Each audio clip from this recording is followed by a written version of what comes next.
सवाल है प्रेमचंद जी का जीवन परिचय लिखिए। सबसे पहले हम हेडिंग डालेंगे आंसर और इसके बाद जन्म और मरण लिख देंगे। जन्म लगभग 1880 ईस्वी में बनारस में हुआ। मृत्यु लगभग 1936 ईस्वी में हुई। यहाँ पर एक बात हमेशा ध्यान रखनी है, जन्म और मृत्यु के आगे लगभग जरूर लगाना है। इसके बाद हम हेडिंग डालेंगे जीवन परिचय। कुछ इस तरह से हेडिंग डालेंगे जीवन परिचय सबसे ऊपर और फिर लिखना शुरू करेंगे। प्रेमचंद का जन्म सन 1880 में बनारस के लम्ही गांव में हुआ था।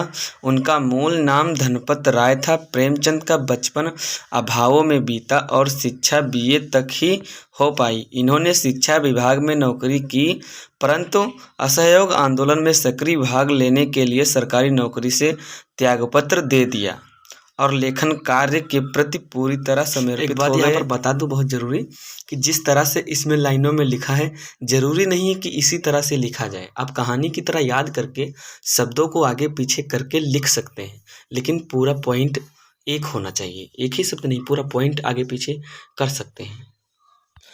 प्रेमचंद की कहानियाँ मानसरोवर के 8 भागों में संकलित हैं। सेवा सदन, प्रेमाश्रम, रंगभूमि, कायाकल्प, निर्मला, गबन, कर्मभूमि, गोदान उनके प्रमुख उपन्यास हैं। इन्होंने हंस, जागरण, माधुरी आदि पत्रिकाओं का संपादन भी किया। कथा साहित्य के अतिरिक्त प्रेमचंद ने निबंध एवं अन्य प्रकार का गद्य लेखन भी प्रचुर मात्रा में किया।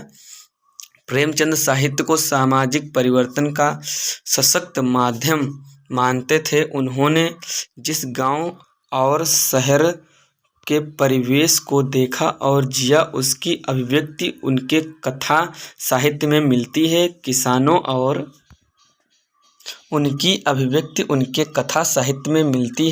किसानों और मजदूरों की दयनीय स्थिति, दलितों का शोषण, समाज में स्त्री की दुर्दशा और स्वाधीनता आंदोलन आदि उनकी रचनाओं के मूल विषय हैं। प्रेमचंद के कथा साहित्य का संसार बहुत व्यापक है।